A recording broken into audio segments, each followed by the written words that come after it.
look, that's all positive words, but without a tool, right? Regarding how you can do it and how you can improve that. And mindfulness is actually, being practiced for several thousand years or in human history. So we have several approaches to improve that. And most recently, due to the usage of modern technology, we also see more advanced approaches regarding how we can improve mindfulness. So, based on the recent years of my mindfulness research, I now can better categorize my mindfulness research in the three areas. The first one is regarding AI and technology experience, especially how AI can be utilized to improve mindfulness, or how IT mindfulness can help people to better accept technological implications. Okay. And the second part is regarding management and OB fields, which is more regarding the workplace, the employees, or the managers. And the third part is more about marketing and consumer behavior. So this is more regarding the consumer's part. Okay. And before I move into the applications and research, I want to show some definitions regarding mindfulness. Okay. So before I provide a definition when I say mindfulness, some people will say, I never heard about that. And some people will say, are you talking about something, about, the meditation? Or some people may say, okay, I heard about that, but I know it's pretty popular, something related to wellness. So, based on American Psychological Association, they define mindfulness as a moment-to-moment awareness of your experience without judgment. And so, the reason why we say moment-to-moment awareness, because people worry too much about the future, right? How many of you worry about how many journal articles I'm going to publish in the future? Yes? No? Yeah? And how many of you worry or regret about what happened in the past? Like, I'm too lazy, so I didn't publish enough papers, right? And how many of you have a certain level of depression, anxiety, have sleep quality issues? Yes? Some of you, right? Yeah, so it's hard for you to control what happened in the past because the past already happened in the past, right? And it's hard for you to predict the future because the future is not coming. So the only chance for you to do real creation is the current moment. So mindfulness research try to reduce your anxiety, depression is because we focus much more on the current moment. Okay. When you get rid of all the regrets about what happened in the past, or when you give up all kinds of worries about the uncertain future, right? You can cherish much more about what you can do right now. And that's the beauty of mindfulness. And so we Professor say, Wang, yes. uh, uh, sorry for interrupting you. Mhm, This is very new terms to us, even to me. mhm, This is a state, not a trait.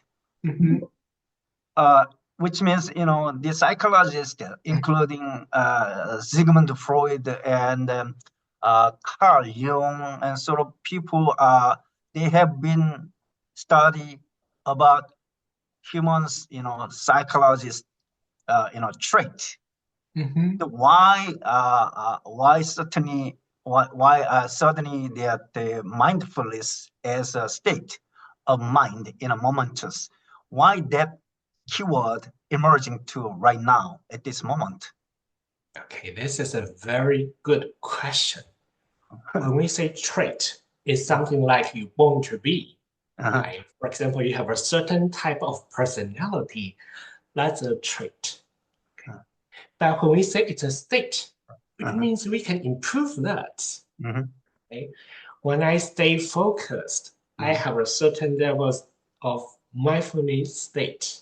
But when I lose my mind, I show my anger, right?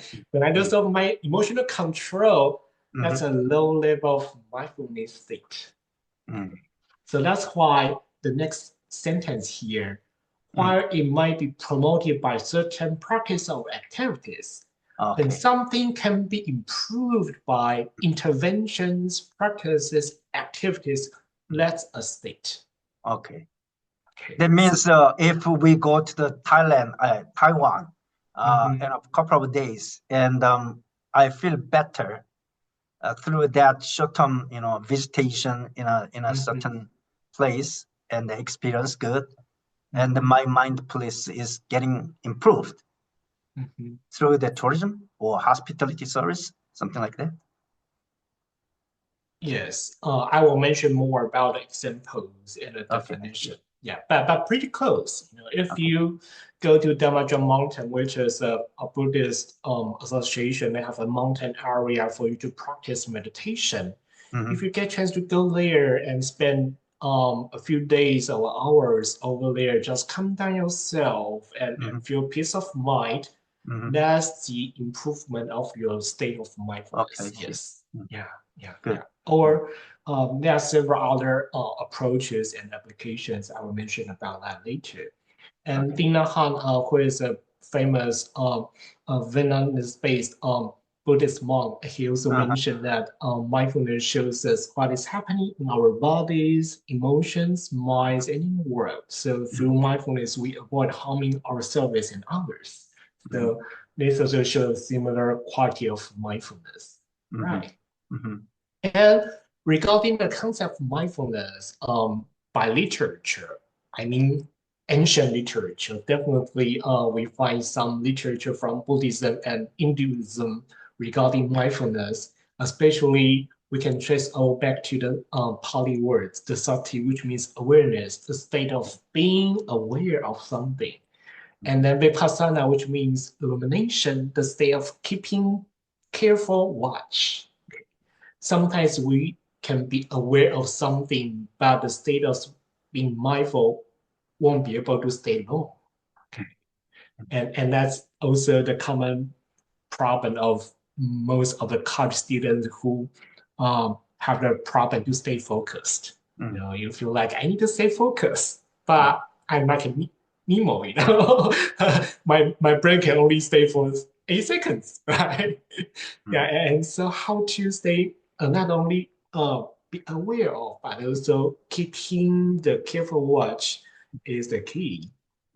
And so meditation is something that has been practiced traditionally, but if we go to appreciate other type of religions, you may notice when we pray to God, right? That's also one way about how we show focus and calm and inner peace, right? And that's also a beautiful example of mindfulness. Okay. And when Muslim people pray to Allah, that's the same thing, right? You are trying to have a deeper mental connection with the inner peace and the inner words. And also yoga is another pretty common example of how people get to have a deep relaxation. And that's not enough because when we do social science research, we are trying to find theoretical support, especially from psychology. How could we find a space for mindfulness and justify this as an important and valuable concept worth to be promoted? And so if we go to map of consciousness, the map here shows all the way from negative emotions to positive emotions, and we see human status regarding how we feel forced, right? Such as a sense of guilty, fear, anger, and all the way to we feel more powered of, such as willingness, acceptance, love, joy, peace, enlightenment. Okay. And those consciousness levels, all the way from shame, pride, love, joy to enlightenment, come with certain level of human experience. such as I feel inaction, feel hyperactivity, feel happiness, feel peace moment, and feel, something without stress. So when we think about the spectrum of human consciousness, all the way from negative emotions and status, all the way to positive, we see this as a progress of improving your awareness. And mindfulness is pretty much the stage of peace and enlightenment. Okay, so when we say we stay mindful, it's not just about always smile, being so happy, right? That's still in the positive emotion moment, but it won't stay long, right? The real high level consciousness is always stay in peace, about enlightenment. That's why the Buddha statue is always showing a sense of peace, right? When we say Jesus statue, it shows a sense of peace, right? That's the more longer term of consciousness. Okay? And that's also the ideal destination about the real reason why nowadays people won't go to visit some destinations, right? Ask about ourselves. Nowadays, when you feel like I need to spend some time during the weekend to go to the mountains or enjoy the ocean, why? Because I feel my life is so stressful, right? So I need to find a space not for joy, not for crazy smile, it's for peace of mind, right? So this is something why people try to praise the importance of mindfulness and try to promote this concept a lot. And there are several applications so far in hospitality and tourism. I will go through some of them, and then after this part, I will introduce some of my related publications about mindfulness research. Okay. So let's take a look.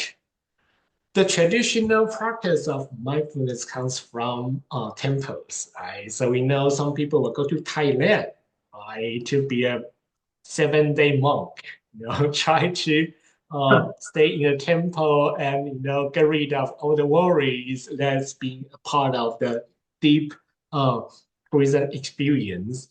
Some people will go to South Korea and Japan for the Zen temple, the Song temple, right, to practice mindfulness, traditional Buddhist meditation.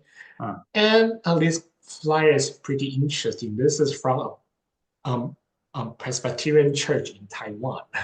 They're having a retreat in a small town famous for tea. So they are pairing Zen tea with the training for the younger generation. So the religious sides are applying mindfulness.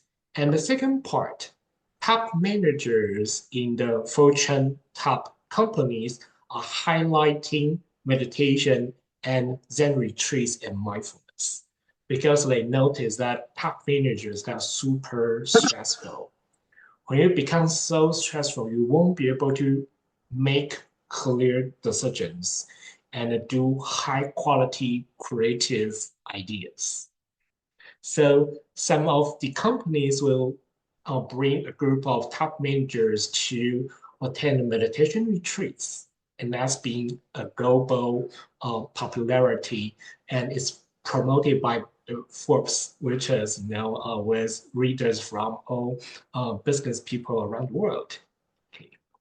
And also, there are several wellness retreats in the US being promoted a lot recently, especially after the pandemic. Okay. And I remember last December, I was invited by a hotel management company to deliver a speech about mindfulness research in Miami. And they tell me that every year they will arrange a tour consisted by the top managers from the company all the way to India. And they will spend 1 week in India just for the mindfulness retreat.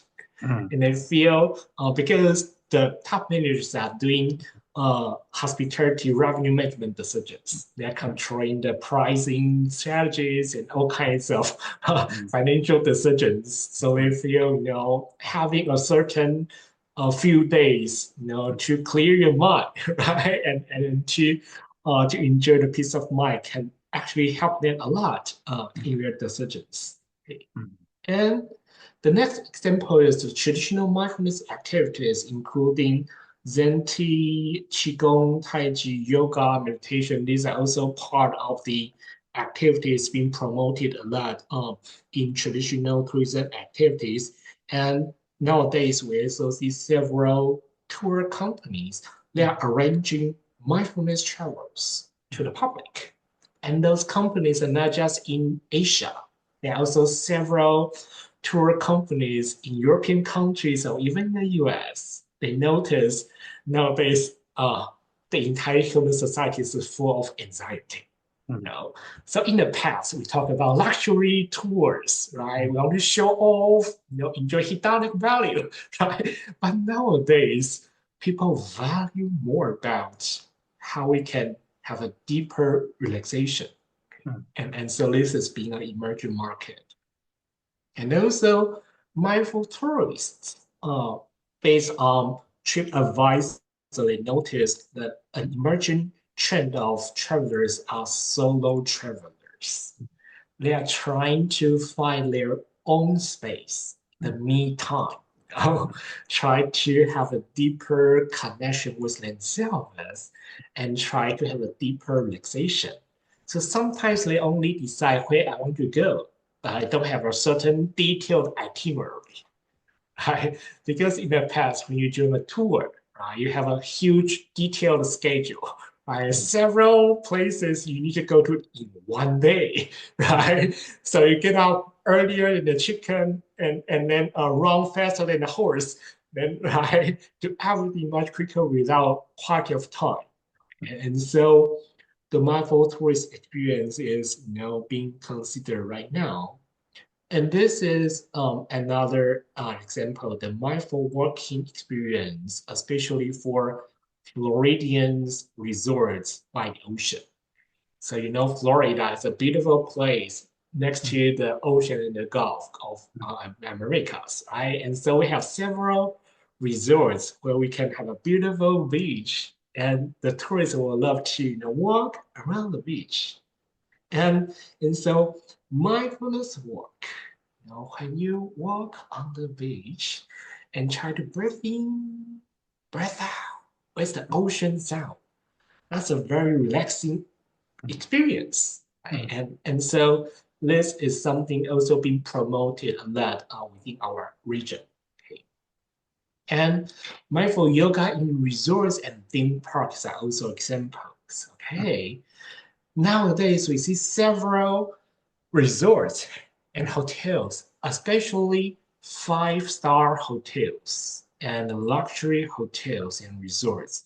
They are promoting mindfulness and yoga. Okay, so this is Ritz-Carlton in Amelia Island in Florida. They have a sunrise yoga every morning. Their customers welcome the sunrise from the Atlantic Ocean, all the way from European countries. That's a beautiful example. And Alani is a resort owned by Disney, and this resort is located in Hawaii. They also have the yoga practice. And this is a beautiful case from Disney World in Orlando, Florida. Another example, they have the yoga day. Everybody do yoga posture toward the castle. So this is another example of how entertainment and recreational experience has been leveled up. And festivals and events, promoting yoga and mindfulness practice has also been popular. And mindful dining is another approach. Right? Nowadays, we see several restaurants. They are promoting the five senses experience about dining experience. Why?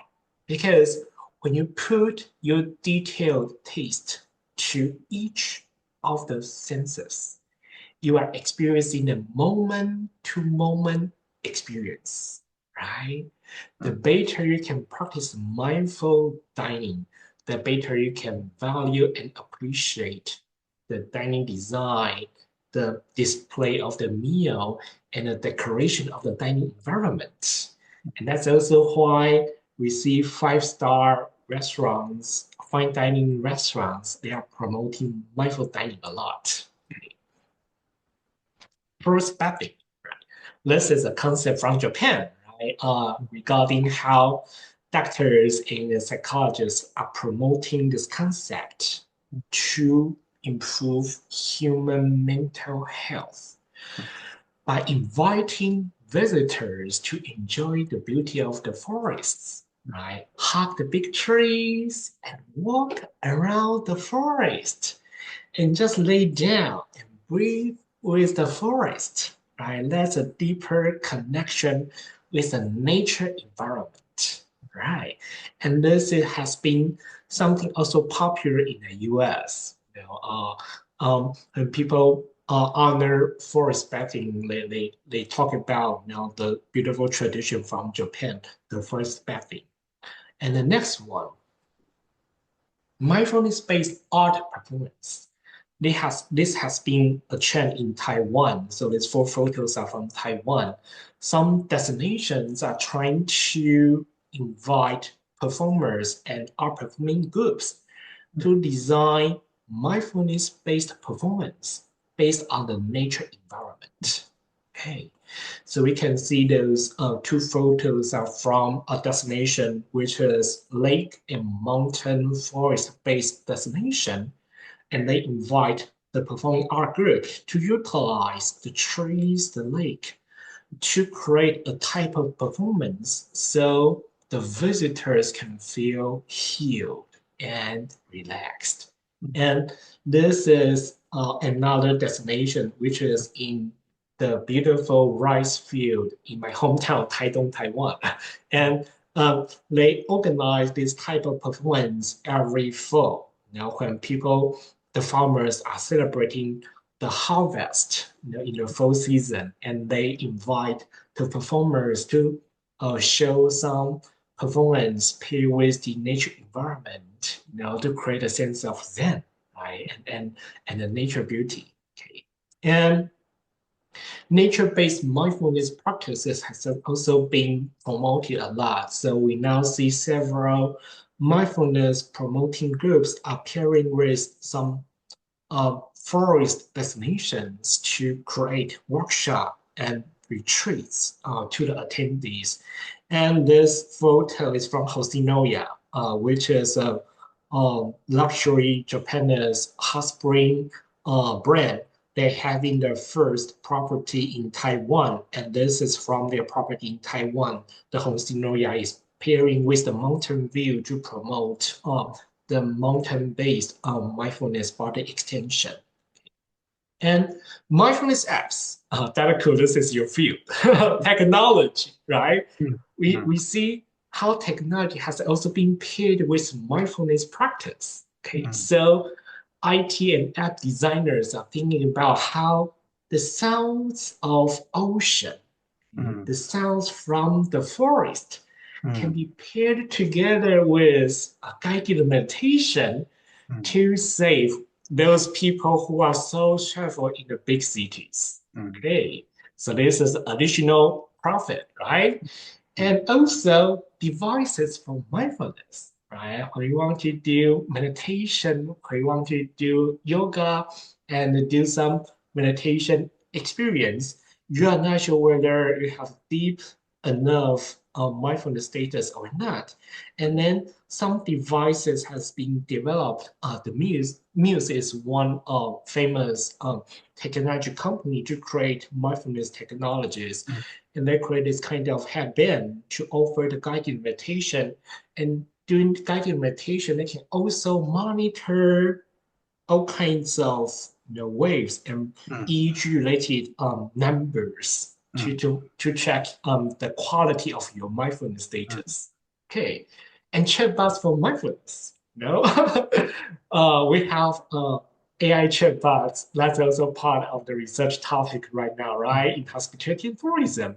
And so far, many of the chatbots has been utilized as a tour guide or to provide some recommendations to the customers, but they can also be counselors, to the employees or to the tourists. Okay. And also massage chairs. Okay, think about that. In past, when you stay with a luxury hotel and you are really relax, right? Or we know hotel icon at Hong Kong Polytech. They also highlight the feasibility for the business travelers to have a space to stay before check-in to sit and relax, right? But this is an advanced design massage chair. They can monitor your muscle tensions and have mindful body gesture to better improve your muscle tension. Okay. And this is one further approach regarding the gyms, how the gym equipment can be further empowered to monitor the tensions of human muscle and then promote mindful body movement.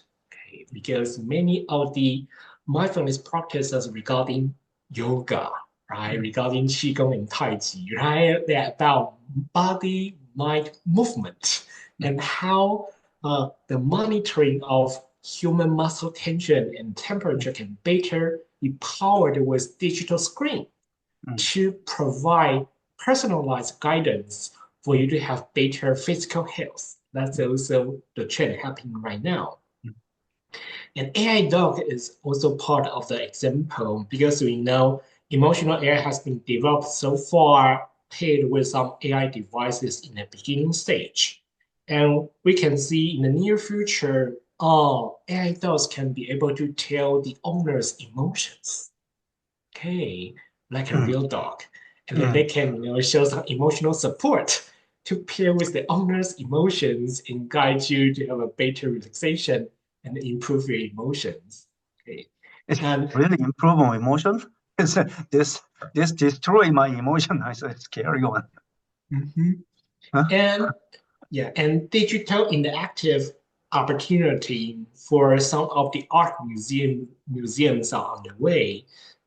As we know, interactive art has been promoted by several museums around the world, and some of them are trying to create a sense of calm and even invite the monks to test experience. And in the future, that kind of immersive experience can be built up, level up to improve human mindfulness. And Airbnb also joined the market during the pandemic. They create a platform called Airbnb Online Experience for those who cannot host in-person customers to still organize virtual workshops. And so the virtual online host can also generate revenue. And a part of the virtual activities about mindfulness, like doing yoga, doing meditation, or even guided meditation by a musician in Paris to play the cello and show the guided meditation for you to relax. Okay. And mindfulness-based brands. Have you heard about Six Senses, which is a hotel brand originally from Thailand? They are promoting sensational experience through the hotel stay. And during the pandemic, Six Senses has been acquired by IHG, so which is now part of IHG's brand portfolio. So within Six Senses, they are promoting a sensory experience design and trying to improve wellness and mindfulness to their customers. Okay. And before I move into related research, the ending part of of application is I want the attendees to think about other applications in South Korea. Any ideas? South Korea. Hmm. Hmm. We are now in trouble. South Korea is unstable mindfulness status now. Anyone want to share some similar examples based in South Korea? They also have a mindful running club in Korea. Mhm. They do not just walking, but running, where there's like a runner's high state, reaching after 5 to 10 minutes after you run, you kind of reach the state where you're not having that hard time anymore, having that the moment where you are just having the runner's high and you could just run for 40 an hour. And then there's also Jeju Island where they do like an ole walk, not just for 30 minutes, but they do like a day or two or even 7 days, just living in Jeju Island, longer period of time to do like a slow tourism kind of experience. Very nice. And reminded me about the exercise part. You are right. The jogging when you run, right? That's part of mindfulness because you are trying to stay, in your inner peace. That's also why many businessmen they try to take running as part of their daily activity because this is one way for them to release their stress. And Chachido is also a beautiful place to enjoy the retreat, right? The ocean, the mountain, and also the rural area is also a very healing place. And in terms of exercise, I think Taekwondo, right? That's also a very focused exercise, right? And mindfulness is not just about silent status, about meditation. It can also be Tai Chi or Taekwondo or boxing, right? A very focused moment of body movement, right? Yeah. Any other examples? South Korea also has like so many temple stays, I think, and also for camping, so many people they connect with nature through camping. And also I saw so many like barefoot walking paths. They usually like older people when they go for hiking. Also hiking I think could be included as one of the experiences. And walking like for barefoot helps connect with nature and it's also good for health. Yeah, I think 2 days ago I saw a news from South Korea about the wildfire. They burned out one traditional temple with over 1,000 years of history. That's a very sad story. But I think last year I saw a news from the Michelin Guide. That's one Michelin-started restaurant in a Buddhist temple, and the chef is a nun, right? She created the Korean-style traditional cuisine completely vegetarian, right? And share that to the visitors to the temple. That's also a great example. South Korea has a beautiful cuisine tradition, especially a diversity of colors. That's a beautiful example of sensory five senses dining experience and should be promoted through research.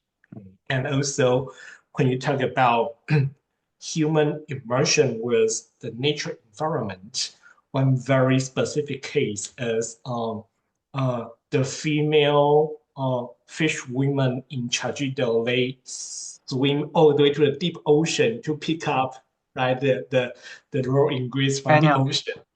Yes, yes, yes. That's also a very beautiful example from Korea. Yes. Sometimes you feel doing research must be very fancy using all kinds of special data analysis techniques, but a group of tourism scholars, they prefer to listen to the local features. The better you can promote the features from South Korea, the better people will feel, wow, that's very cool. Especially top tier journals like Annals of Tourism Research. They have a group of sociologists over there, and they like to value some special local cultural traditions of practice. Yeah, and that's, I think, a potential for you to develop, right?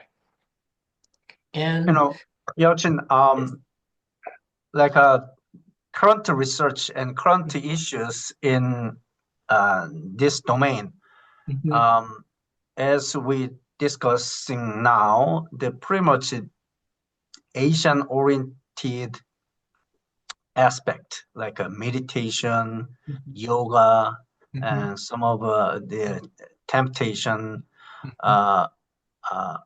So why can you tell us why this kind of Asian orientation, the issues becoming more issue and important to our human nature beyond the exercise or body exercise or like a Western orientation?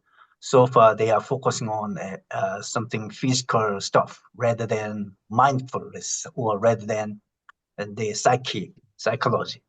But certainly these days, a lot of the researchers like you, we are focusing on orient the Asian value, something like a Taoism and Confucianism and sort of things. Well, why this kind of trend is suddenly emerging actively? Yes, I think this is a very good question, especially when you talk about the Confucianism, right? In Asian culture, especially Eastern Asian culture, we say South Korea, Japan, Taiwan, China, and Southeast Asia, mostly we value study a lot, right? We get promoted through research and study, right? And we value degrees, right? And so in this type of society, you go deeper into human mind because we study. So we are trying to practice our mind a lot. But when you go back to check European countries, especially Egypt, they exercise Olympic Games, physical activity, right? So we value differently regarding the way how people get promoted in the society. But after the pandemic, I need to say the pandemic is a very huge changing point because people get to be aware of mental health. Okay. During the pandemic, we know tourism industry go all the way down, hotel industry almost died, and restaurant rely on takeout. There's only one specific, very special niche market in the US. They grow very much, which is the wine industry. People drink a lot, super depressed. Right? And so after the pandemic, Western society started to value mental health a lot. And they tried to learn mindfulness, wellness, especially yoga. Okay. In the past, before the pandemic, if you check all the gyms in the US, they value about like weight loss or muscle building. But nowadays, the most popular sessions in the US, especially the gyms, are yoga lessons. Yoga lesson has been the most popular activity in all the gyms in the US. That's very interesting.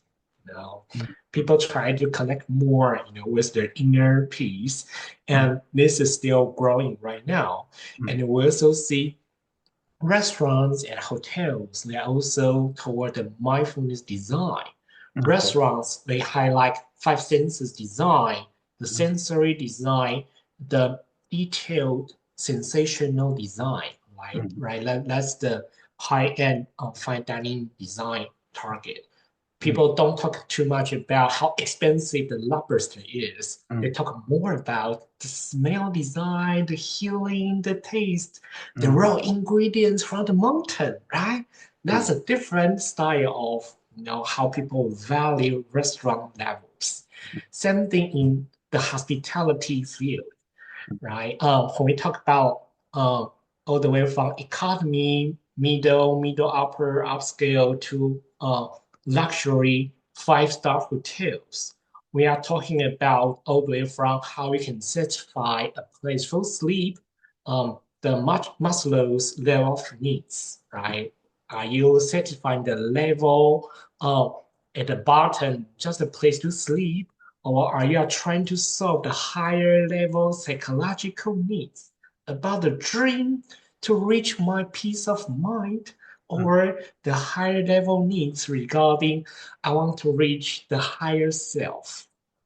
So these two examples highlight the value of the change about how people value mindfulness in hospitality. Tourism, the same thing, right? In the past, I think 2 years ago, 10, 20 years ago, when we talk about tourism, we highlight show off, right? The hedonic value, right? When we go out, we must need to be a YouTuber, right? Selfie, right? And show the photos on social media, promote, right? We call it a means, right? Face game, right? But nowadays, people are trying to talk to themselves because they feel if you talk too much about social value, after vacation, you need another vacation. We call vacation after vacation because during a short vacation, you feel burnt out.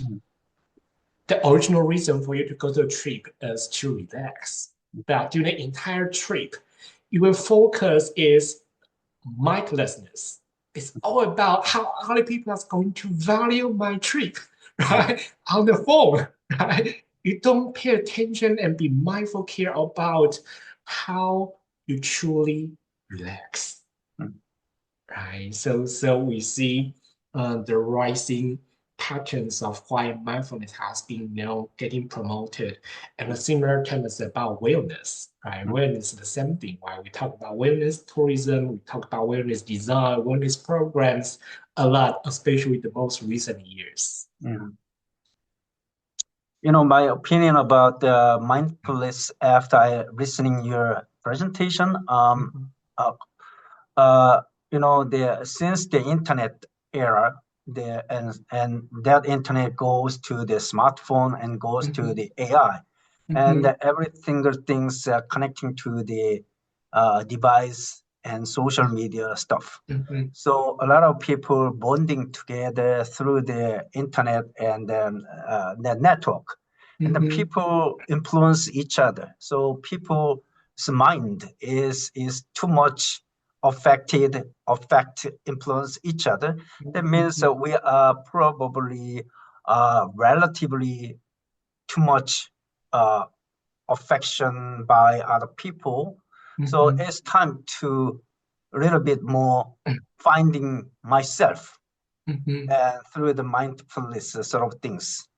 So as the developing of technology which is connecting to people, comparing other people, and then they may hurt each other through this social media, TikTok, News, Instagram.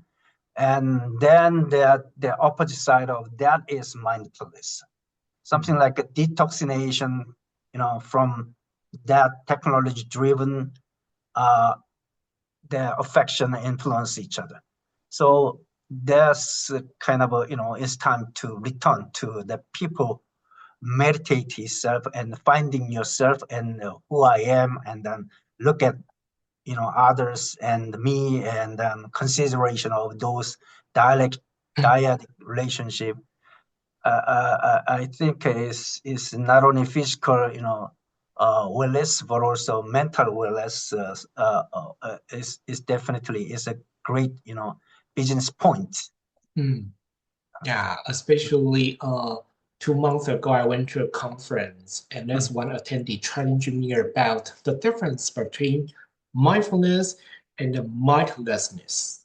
The guy is saying that, why don't you just forget about everything, enjoy the party, that's more relaxed? I say, because when a group of guys in a party drink a lot, they do stupid things. They will regret the next morning when they have headache.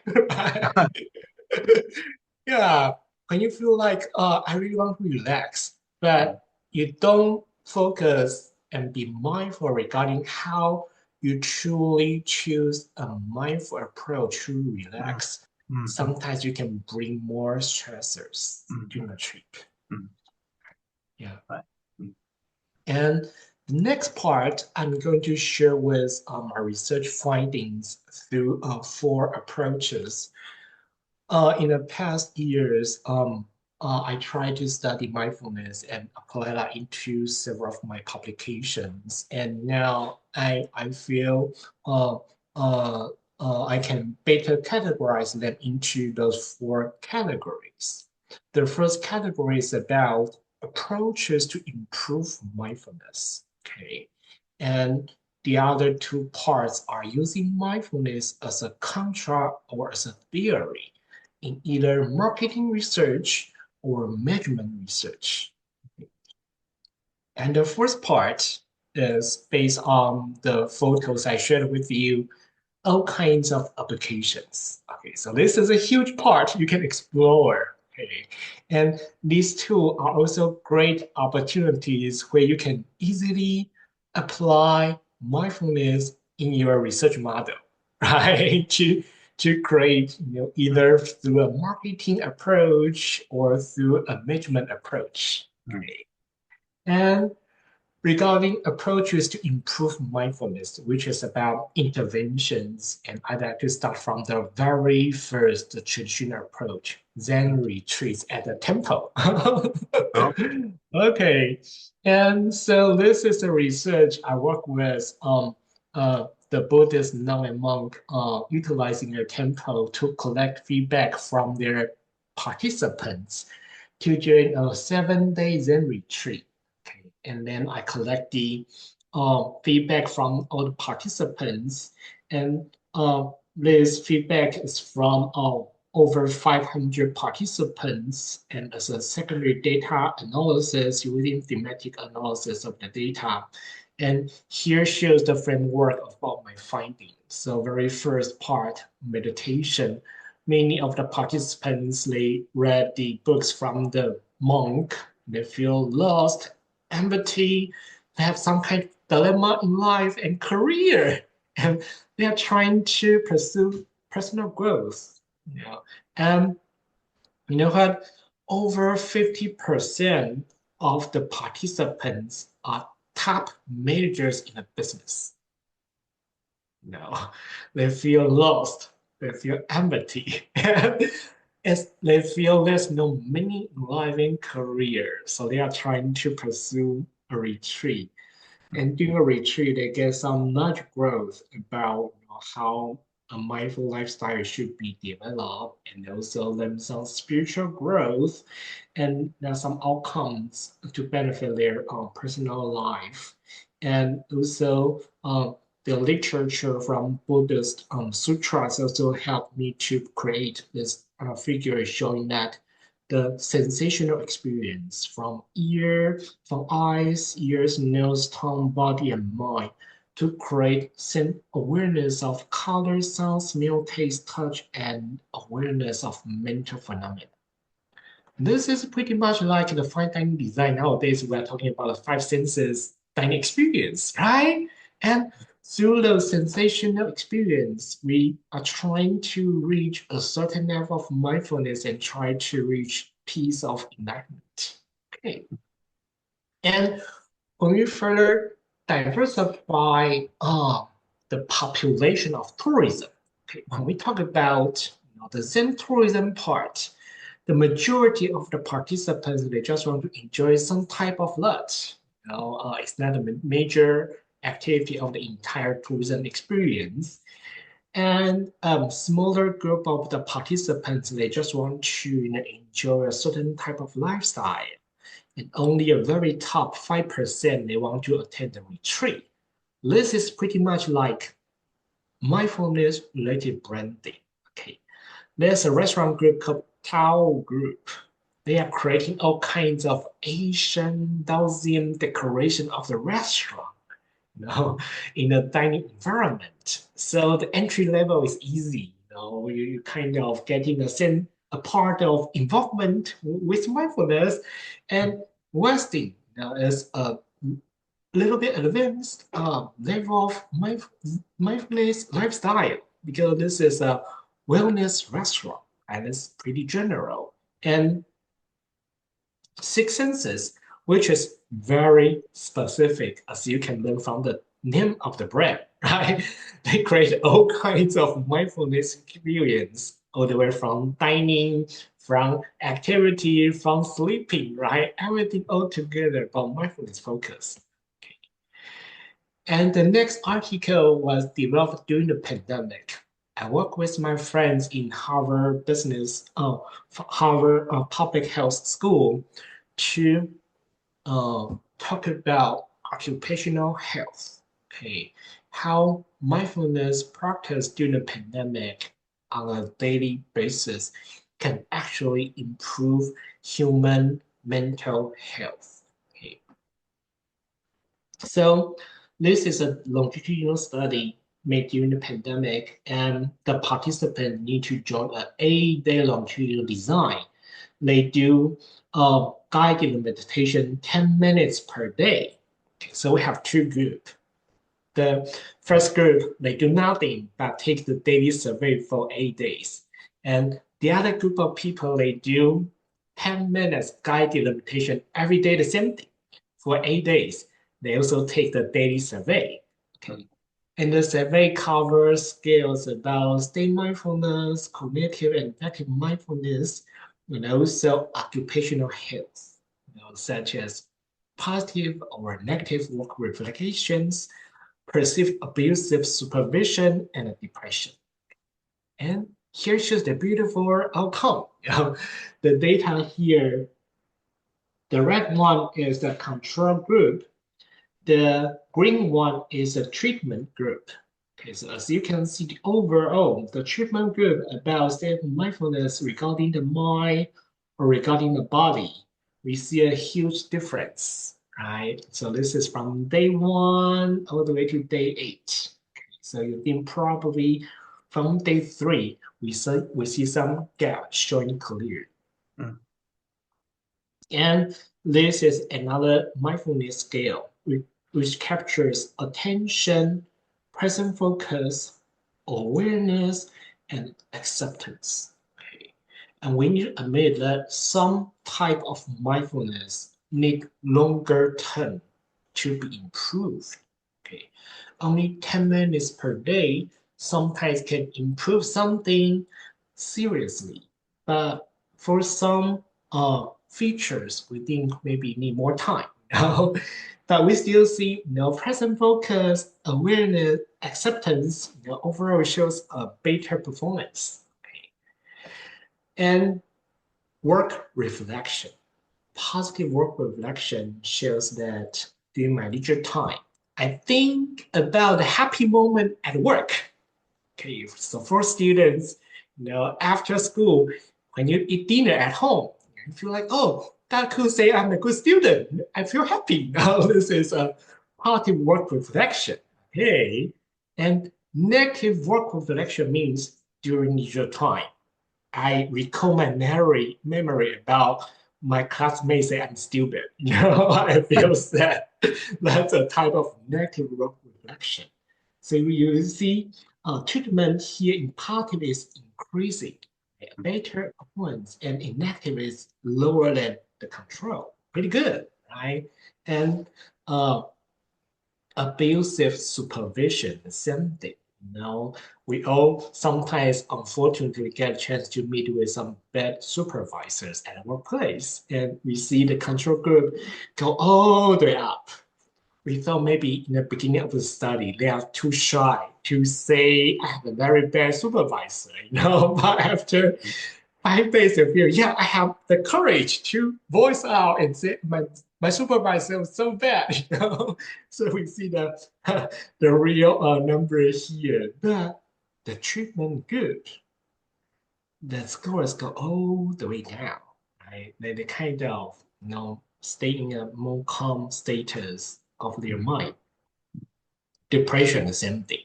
Okay. So here shows the beauty of differences between the Hmong meditation group versus the meditation group regarding the huge differences here.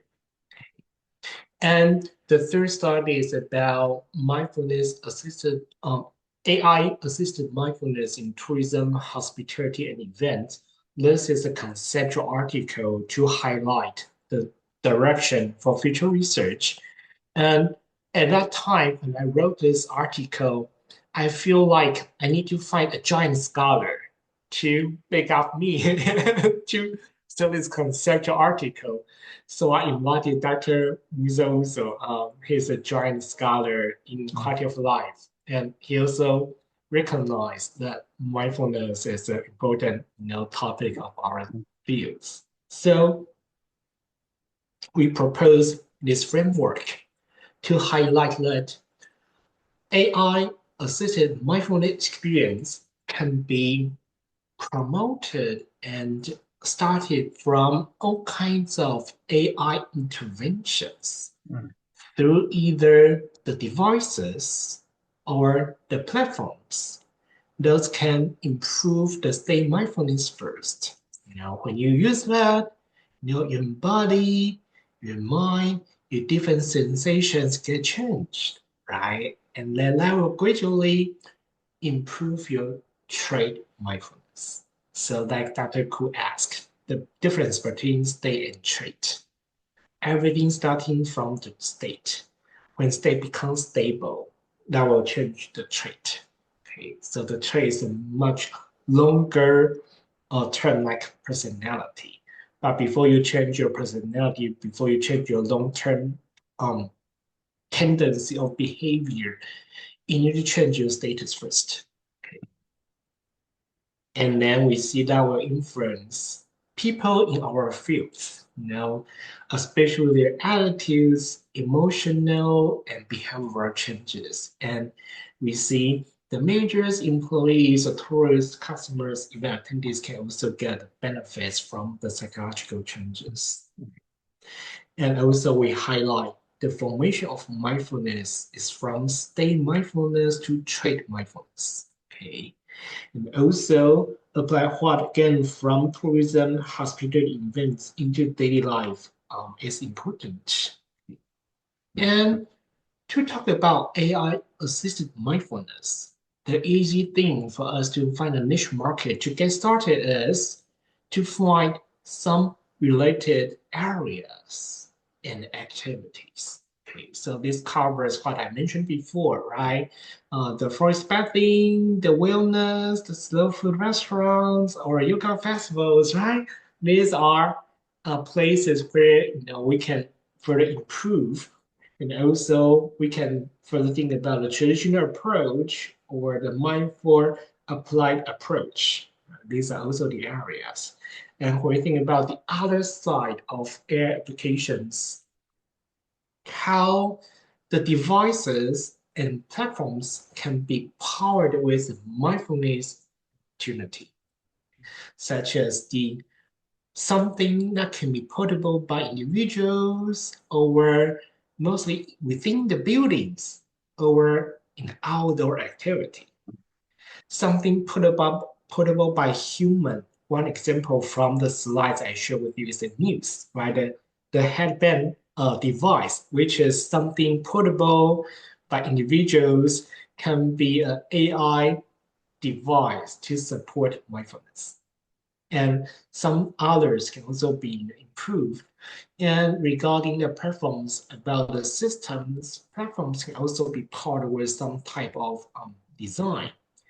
And in terms of management and marketing research, in tourism, we also propose several themes and topics, such as in tourism, the management part, we can utilize mindfulness in decision making, leadership, service behaviors, and community health, sustainability. And for the marketing top part, we can talk about mental restoration, mental recovery, quality of life, wellness, and environmental education. And for hospitality, in the measurement part, we can study topics about leadership and service and AI technology related ethical issues. And for marketing, the same thing pretty much toward the hospitality customers, and mindful eating, dining, drinking is also part of that. And for the events, the same thing. We have some topics for management and some topics for marketing. Okay, so that's about approaches to improve mindfulness. And the next part is regarding using mindfulness as a contra or as a theory in marketing research. So three of them are all empirical studies. The first one, I use AI mindfulness as a construct to drive participants' attitude toward heritage tourism on metaverse. The second study, I use mindfulness as a construct to conceptualize awareness regarding the divine awareness, the environmental awareness toward food waste. Okay. In the third study, I use monitor and acceptance theory, which is a theory from mindfulness. And the theory was developed based on empirical studies from mindfulness. So they further proposed a theory to explain outcomes of mindfulness based on monitoring space and acceptance space. So,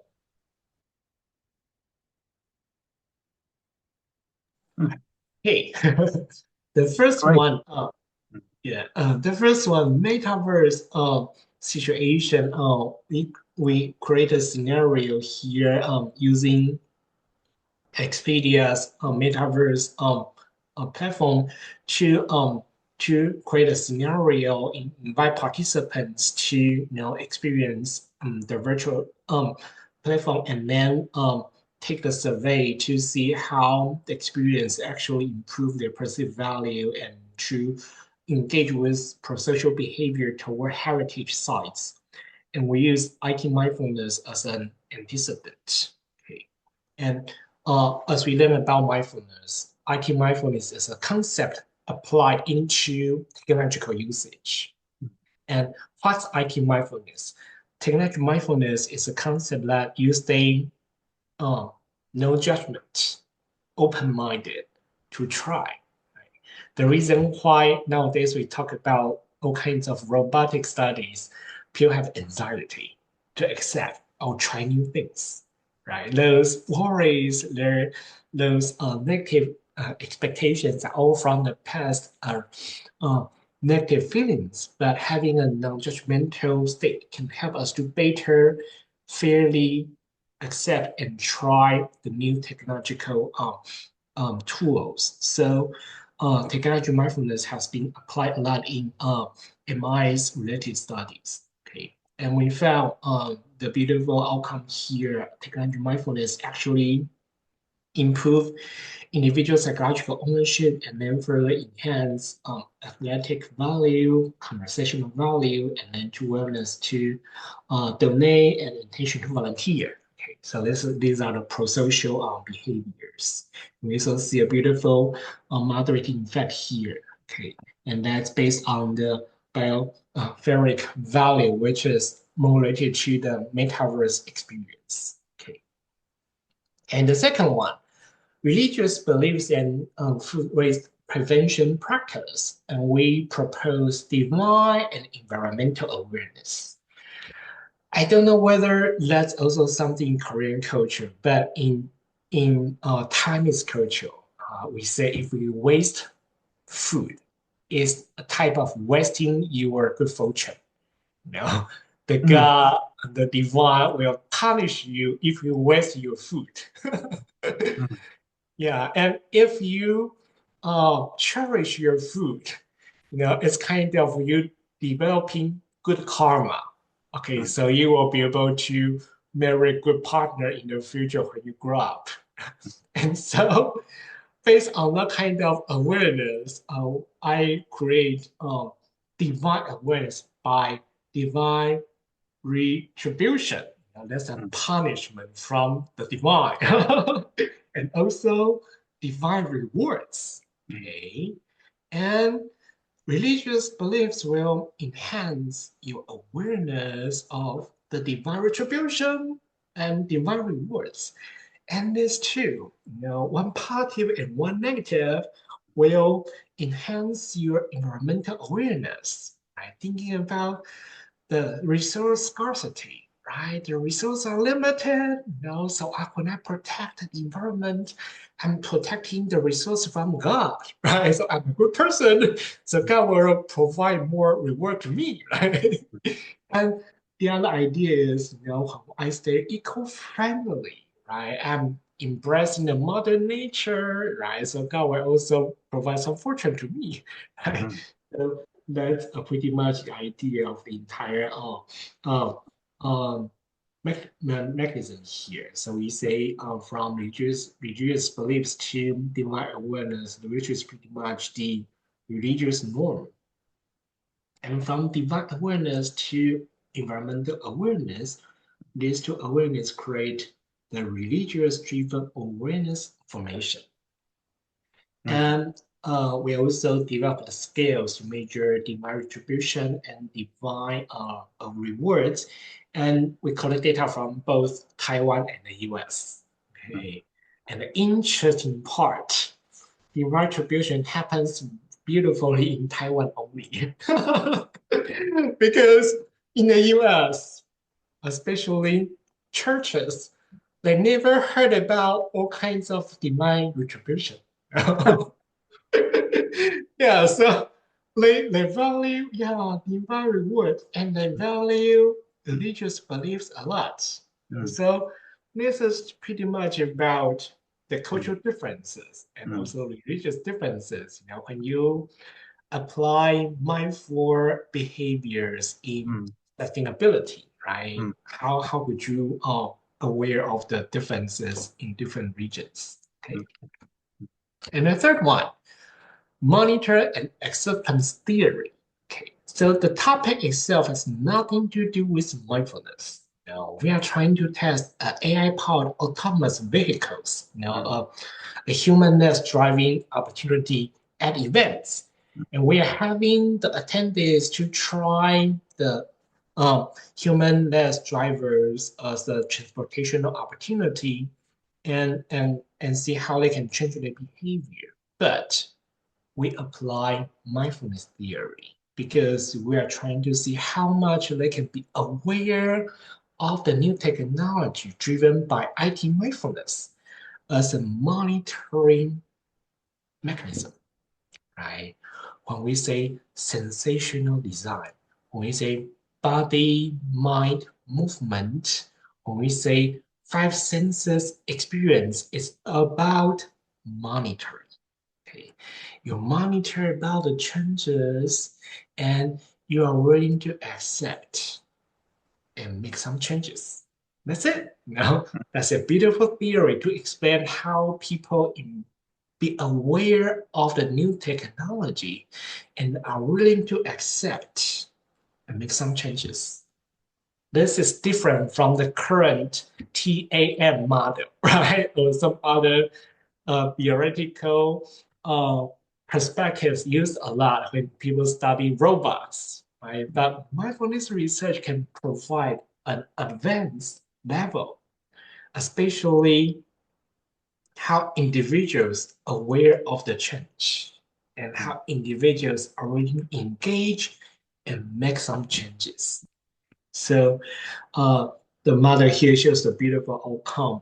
We see IT mindfulness improve their perceived benefits and use intention. And further, the attendees are willing to change their behavioral tendencies, such as change their type of usage style and also changing the way how they relate to other attendees. That's a very interesting and different theoretical perspective. Okay. And management. Okay, because I know the majority of the research are either in management or in marketing, right? Okay, so in management, I also would like to highlight three empirical studies. The first one, I use mindfulness as one of the contrasts in the traditional SEM model. Okay, and the second one, I utilize the concept of mindfulness theory to explain the topic regarding using conversational AI chatbots as counselors for hospitality employees.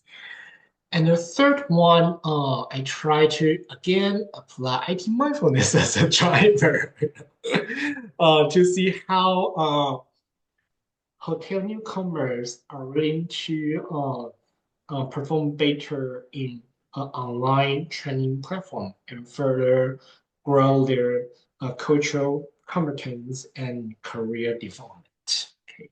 So the first study, I intentionally try to test with a special different group where people never heard about mindfulness.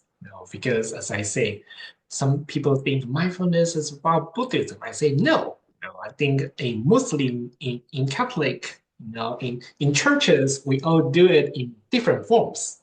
So this study, I took Muslim hotel employees in Turkey as an example.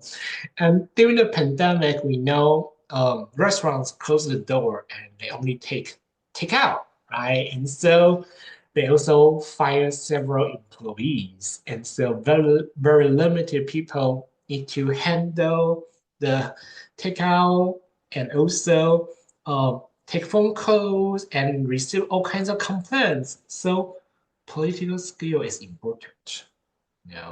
You are having limited people to do everything, right? So political skill to survive, secure your job, but also receive all kinds of complaints during the pandemic, right? And so we are trying to promote how religiosity create a sense of intrinsic religiosity, which is more about the inner transformation, or extrinsic religiosity, which is more about how you show outside to the public to grow mental toughness and mindfulness. Okay, so we collect a sample with over 400 participants from Turkey, and this is a model. Intrinsic and extrinsic religiosity increase mental toughness and mindfulness and eventually improve your political skill.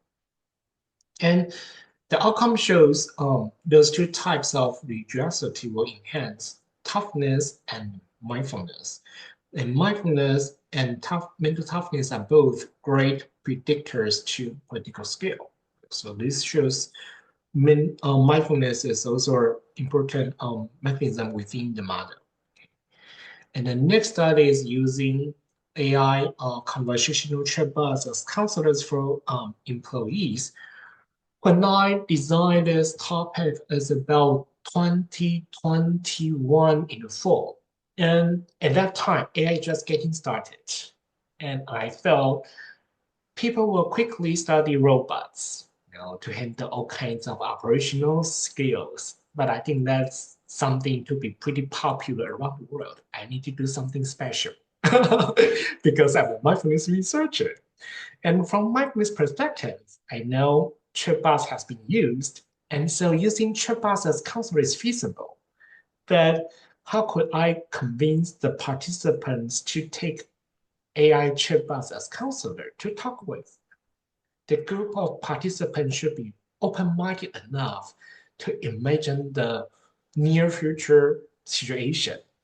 So I talked with a friend in Japan, because I think Japan is a leader of new kinds of technology, right? So Japanese people, especially the younger generation, they may buy it. They can better envision how it's going to happen.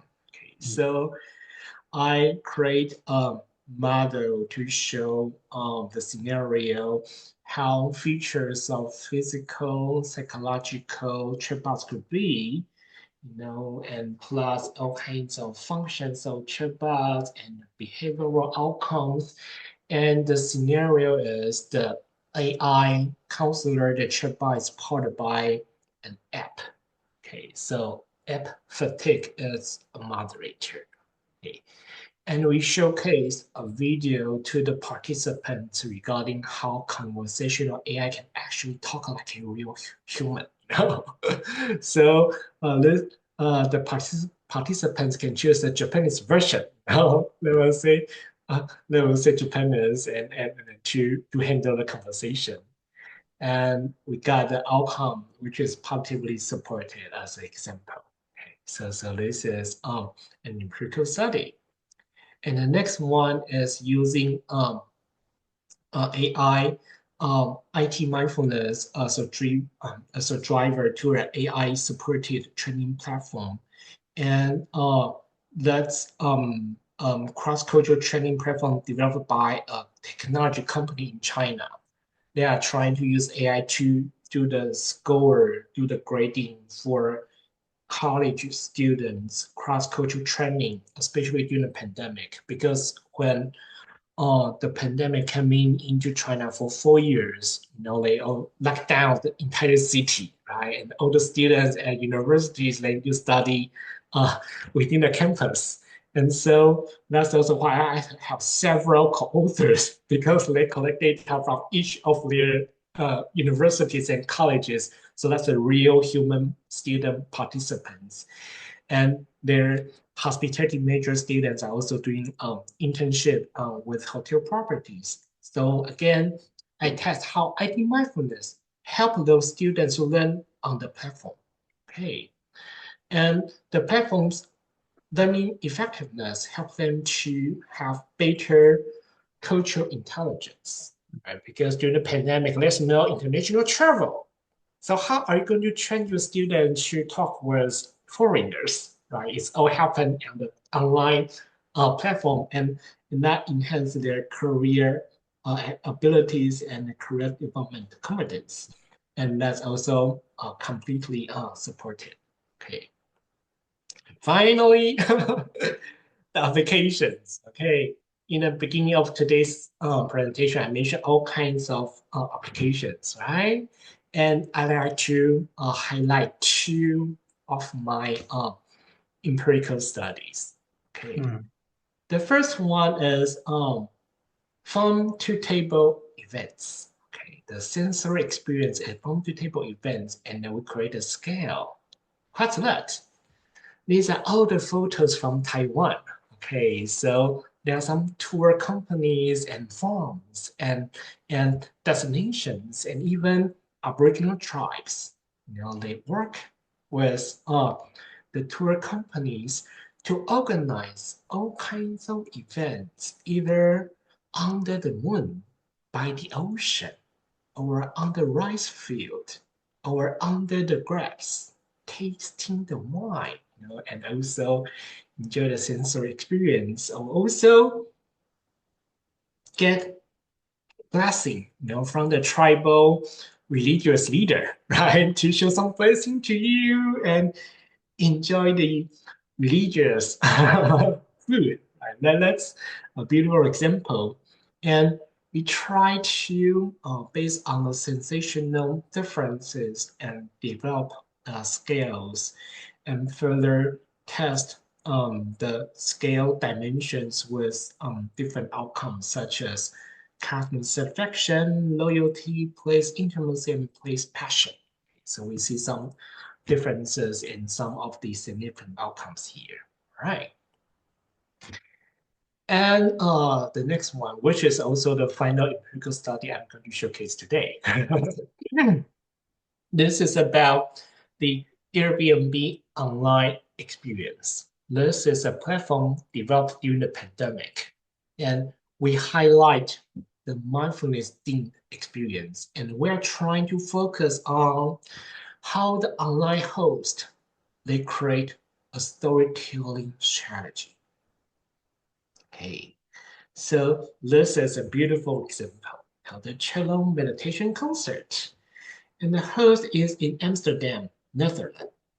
And she is the musician, play cello online, to the participants and combined with guided meditation. And that's pretty popular, that's over 800 participants and the rating is 4.98. Okay, and there's a huge variety of this kind of experience sold over there. Okay, and we are trying to categorize and conceptualize the storytelling strategy. How are you going to tell me this is valuable and charge me the money? And we found, some dimensions, domains, and vectors.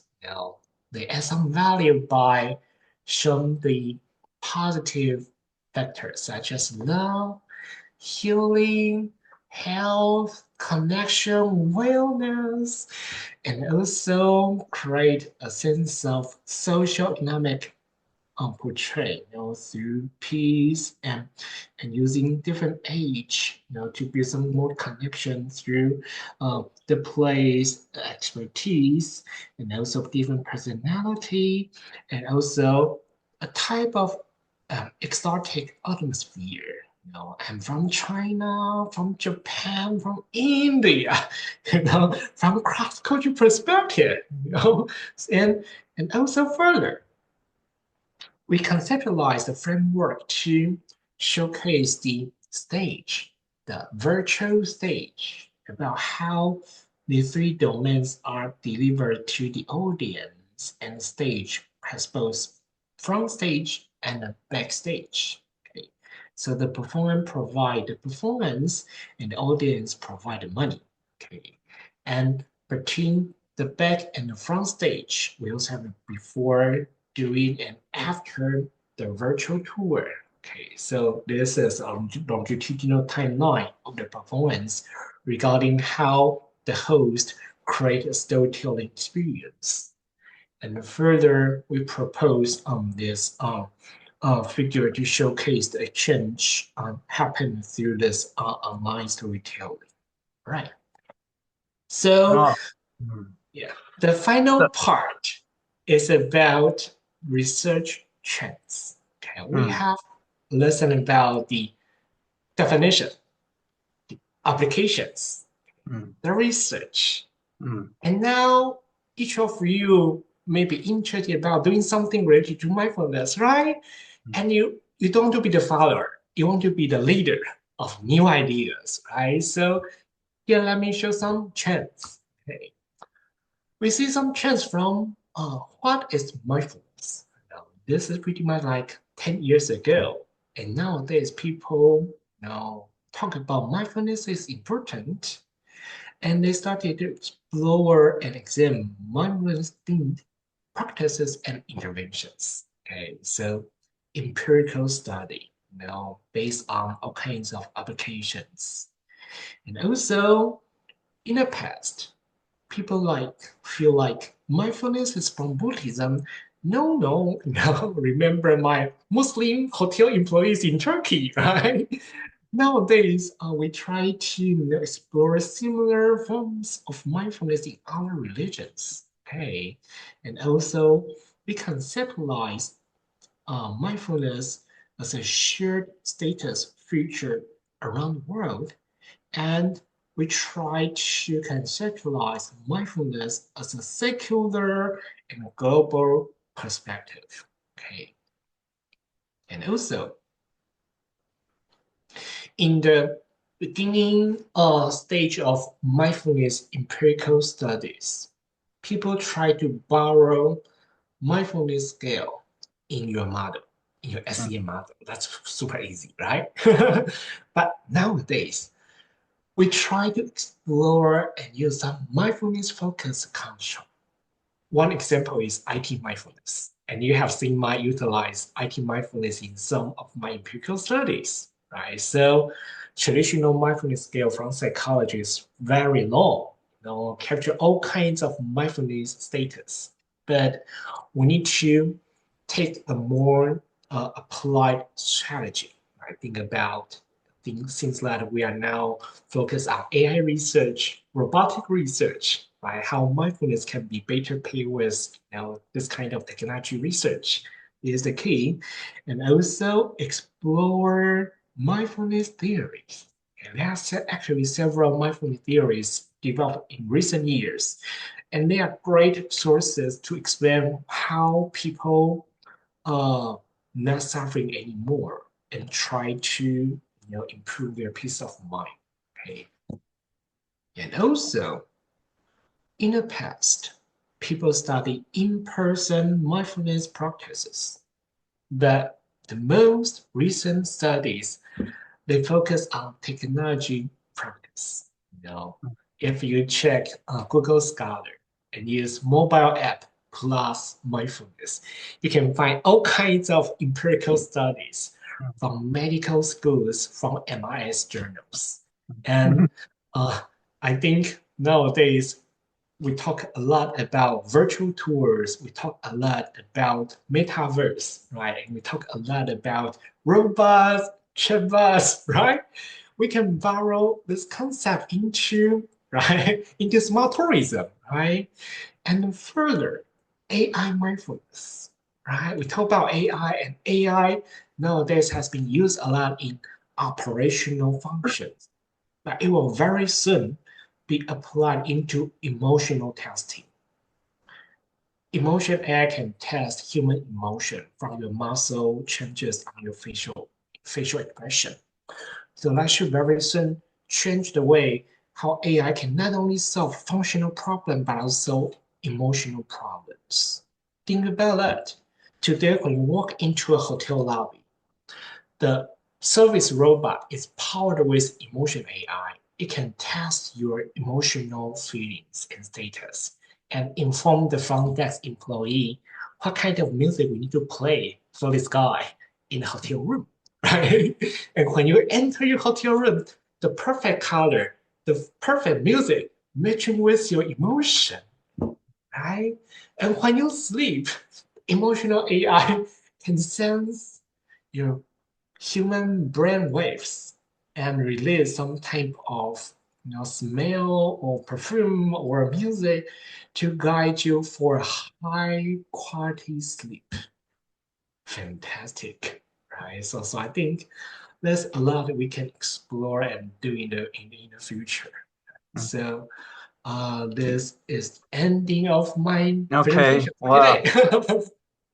So amazing. It's a fantastic, the mindfulness is you connecting to all kinds of different aspects of hospitality and tourism. And we are now facing new trend assisted by AI, and you adding to the AI-based or AI mindfulness to embracing the trend of hospitality and tourism. This is I think you have a great creativeness of research, development arising from the existing theory, existing phenomenon. Great one. Just one thing, you have been pretty much pay attention on the mindfulness measuring by structure equation modeling, which is a little bit, not fancy in these days. Probably you have a strong link to publish a very good top tier journal with your structure equation modeling. What do you think? Something you are trying to explore something data or research methodology to validate your research theory and model? I think that's a very good question. And as you can tell from my publications, I'm very open-minded. I try both approaches. Sometimes I try qualitative approach to explore some emerging applications. And sometimes when I see something is mature enough for me to collect survey data, then I try the survey approach to run a data analysis. And sometimes when I think it's a topic in the beginning stage, but with huge potential, I try scale development. because I think, for example, the farm-to-table events, I think it's going to be popular, and so I try interview in the beginning stage of the skill development study and plus factor analysis and skill development. That's something can be sold to the near future. Yeah, so I encourage graduate students to learn both studies. I know when I was a doctoral student, my advisor told me, don't try qualitative study because our English is bad. Yeah, by the way, my AI is advisor, now support you, and because my advisor, Dr. Hailin Q, is also a joint researcher back who is your advisor? Who was he? Hailin Q, Dr. Q at Oklahoma State University. He retired 2 years ago. I see. Oh, okay. Yeah, he is the founding editor for Journal of Quality Assurance in Hospitality and I see. Tourism. JQHT, and he's also one of the first PhD from Purdue's doctoral program in hospitality and tourism. And because he got PhD degree when he was 41, 41 years old, we're in the older generation. So he always mentioned that as Asian, your strategy is to try quantitative approach. That's faster, easier. You don't need to write a lot. But later, when I started my career, I noticed that sometimes we have some interesting stories to tell. Like Zen retreats at a temple, or maybe the nun in the Korean temple to create Korean cuisine, right? We have beautiful stories to be shared to the public. So sometimes reviewers can be amazed by the story itself and the content and even the photos. Okay, right. Not just about how beautiful you can write English, right? Yeah, it's surprising. It's very surprising to me. You making great papers through that mindfulness theoretical framework, which is connecting to the Asian value and modern the keyword wellness and sort of things is top leading keyword and terms to this modern culture. And connecting to the research model is great, sense of creativeness. I pay respect to your achievement and performance as well. Thank you. And students, any other questions for Dr. Wang? Hello, Professor. Sure, go. Hi. I'm Pin Li Alice, also from China. And I have one question.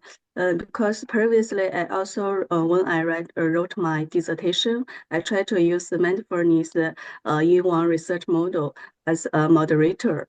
And then the reviewer sent me a comment, and they just talk about why I use mindfulness or IT mindfulness in this research model, because they think there was no any theory to support my variables. So sometimes I found it is a little bit difficult to define mindfulness or to use mindfulness as a variable, because one reason is that it is a little bit complex to define how what kind of degree is mindfulness.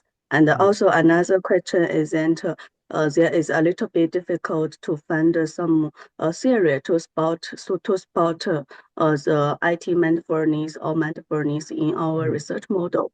So when we have those kind of problem, is there any better solution or any definition or other?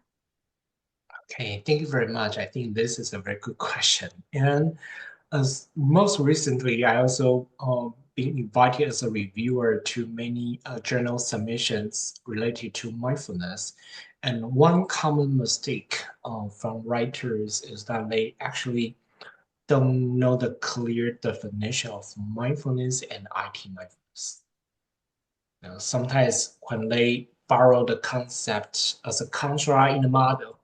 They didn't study the definition well. So even in the writing part, even in the literature review part, they are not using the right terminology and conceptualize the concept well. Okay, and regarding using a theory to conceptualize IT mindfulness either as an antecedent or as a moderator, one easy way you can do is a strategy. Open Google Scholar, type IT mindfulness plus theory, and enter search. You will see a huge amount of papers using IT mindfulness as a contract in the model. And they put a theory to explain this paper. Then you can study from there to analyze what kind of theory they are using to get it published. Yes, thank you, Prof. My following question of what the Alice she asking you, there is something controversial argument about the theory buildings from that mindfulness.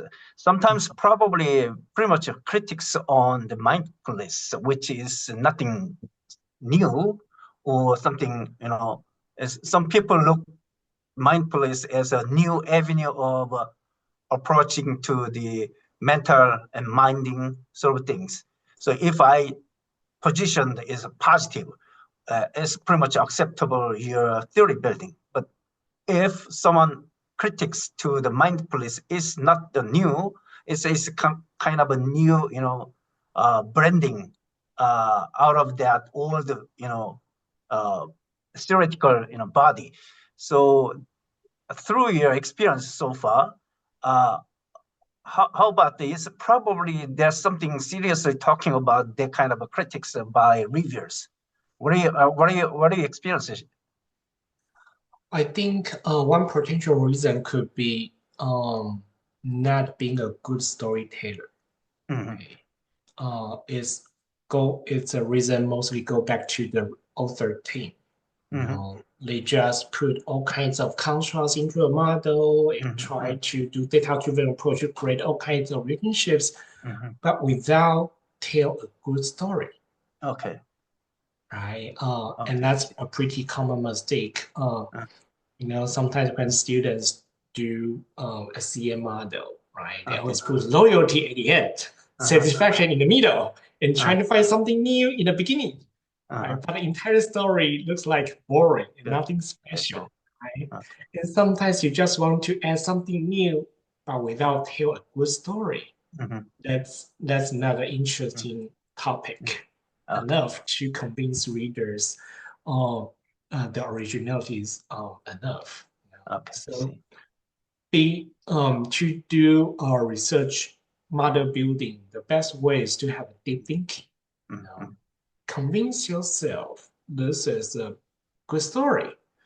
From the beginning to the middle to the end, how IT mindfulness can actually support you create a holistic perspective and do a good story, rather than just because IT mindfulness is new, so I put as a moderator, but entire main fact has nothing to do with this moderator. Sometimes you may feel like even using gender is a better moderator, right? Because we know if you are doing the technology study, female, male have some differences or generational differences, right? Older, younger, we can easily see some differences. But why IT mindfulness? You need to convince the reviewers within my model how IT mindfulness with the predictor create a special important interaction term to influence the outcome. Right. So you mean with the most important thing is we finding and we found and the linkage between the original story and storytelling and connecting to embracing very well your research model. That's the key point. Yes. And I also need to also mention some common mistakes by Asian authors, and I think we all them found experience. Number one, we highlight fancy analysis. SCM is not good enough.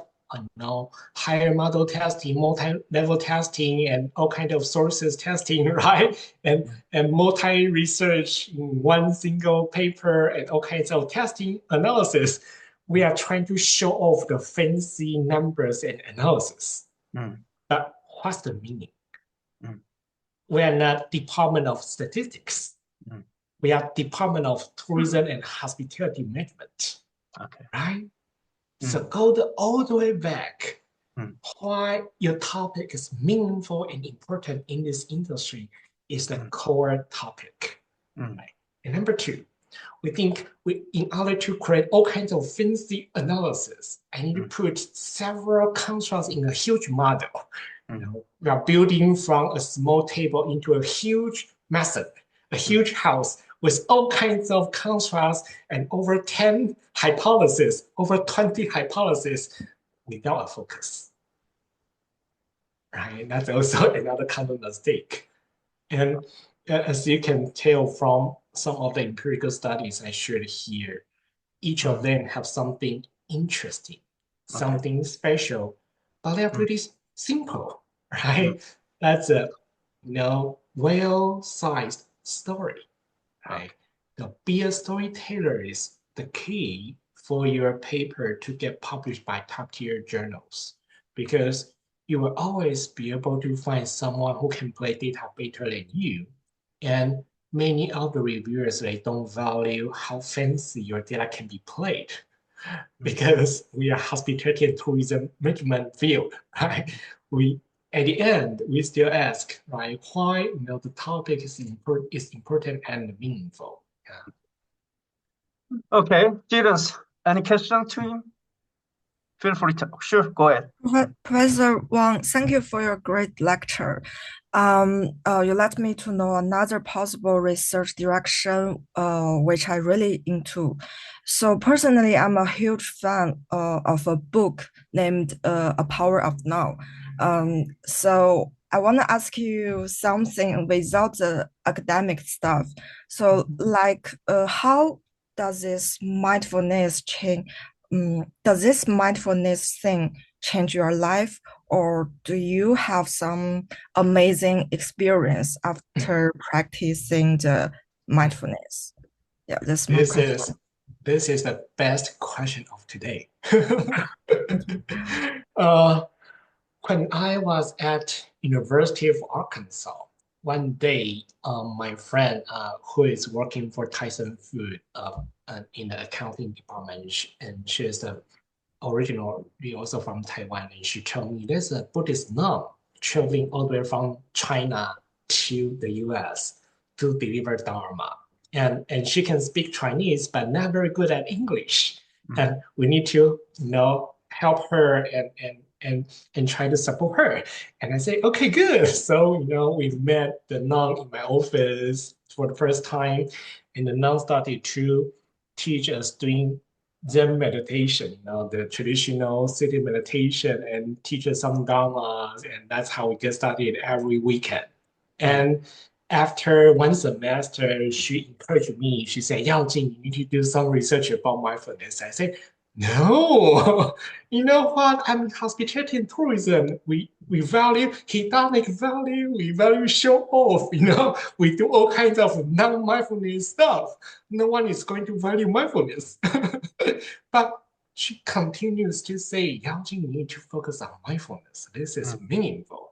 And in order to make it great and popular, don't tell others this is from Buddhism. Okay, so I started from the very first study about the Zen retreat at a Buddhist temple, right? The third officer is the nun. She told me doing meditation.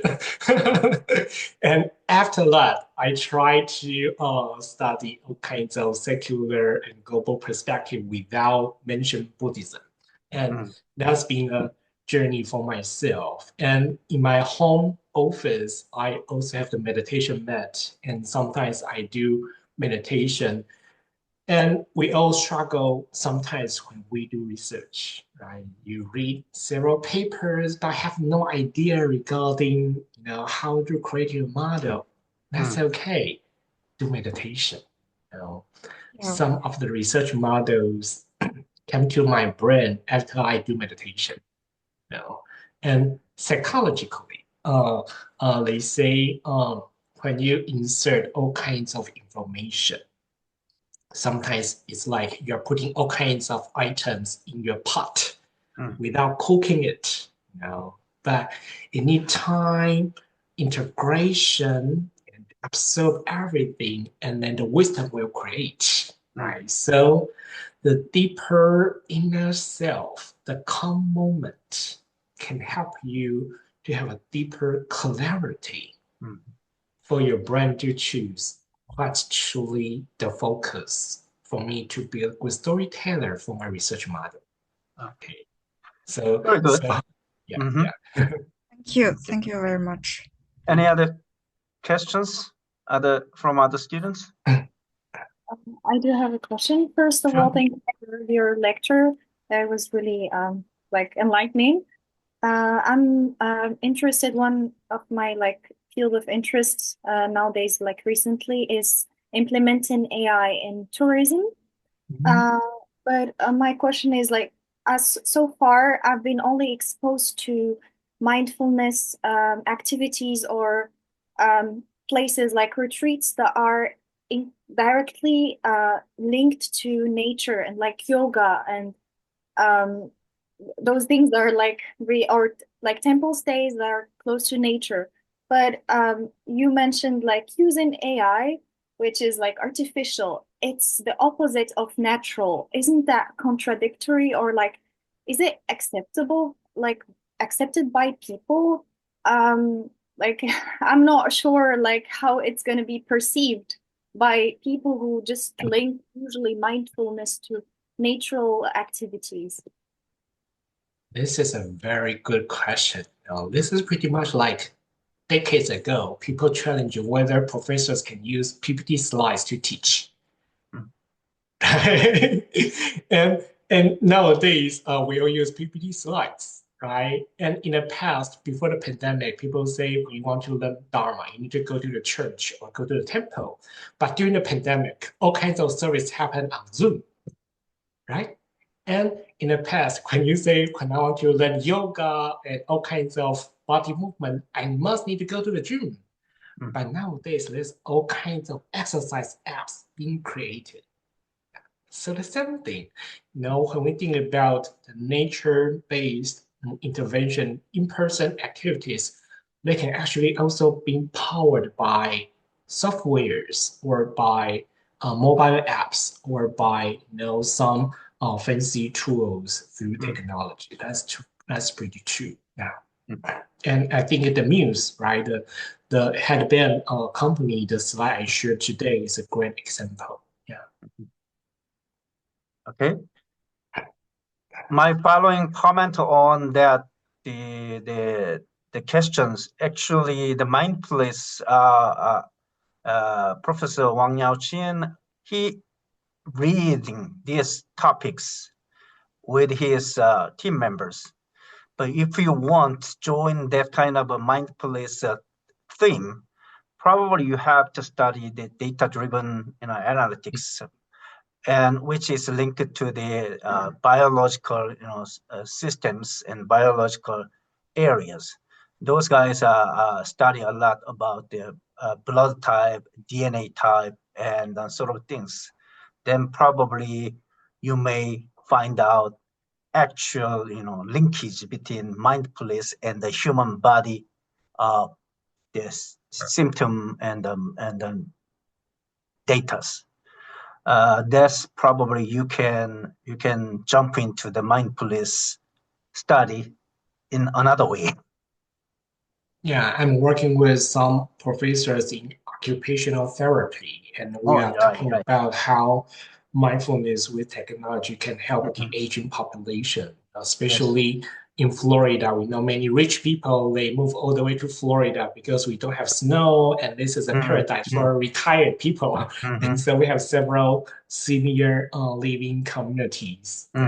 So we are testing kind of issues. Yeah. Yes. Okay, please, any other students?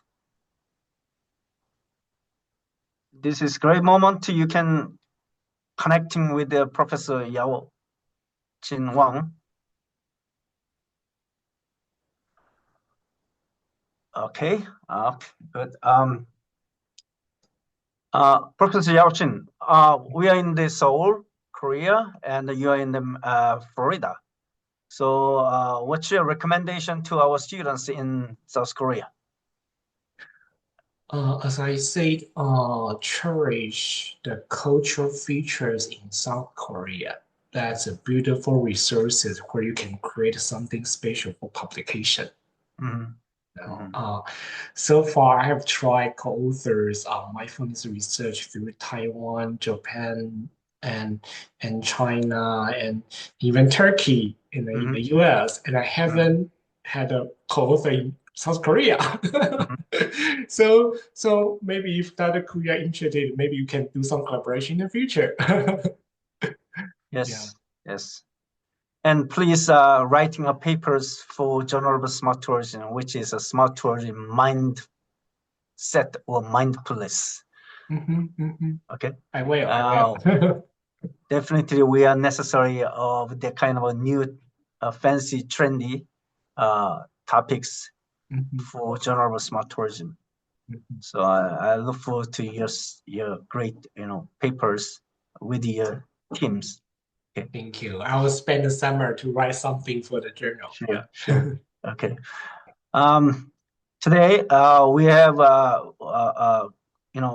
probably in this room you got your another topics, mindfulness, actually, which is embracing many different domains from physical science to our domain, tourism, hospitality, even psychological domains, management domains, marketing domains, whatever. So the keyword mindfulness. If you have interest in, please read his articles. A lot of articles he published, and you may got your ideas. And if you have still interest in, you can contact him to some of receiving his mentorship or guidance, something like that. Okay. So through this Zoom online lecture and seminars, you could meet many great scholars from all over the world, which is a great opportunity for you can connecting with the international scholar. Do not stay in Korea in Seoul. Is that's why we are inviting very good scholar from other countries. Okay. Any other questions? None yet. Yao-Chin, look forward to see you in a conference. We never met before, right? Yeah, I think. This is the first time to meet with you, and we have become a great friend. And probably you and I work together someday. Sure. Okay. Yeah. And okay, by guys. the way, I think. Okay, go ahead. Yeah. By the way, one student from Yonsei University applied to UF doctoral program, Min-Sam. Yes. Min-Sam Kim. Yes, and we sent him an official admission letter today. Oh, really? Great. Yes. That's been delayed in our graduate college, and she's the only one to receive the full funding support for 4 years. Wow, this is great news. Yeah, wow. So I told him that you need to let Dr. Ku know that through his future studies at UF, we can collaborate together. Through him, you and I connecting, and definitely I strongly recommend him to choose the UF. Thank you. Which is great news to me. Yeah. Thank you very much. Okay, thank you very much. I look forward to see you next week. Bye.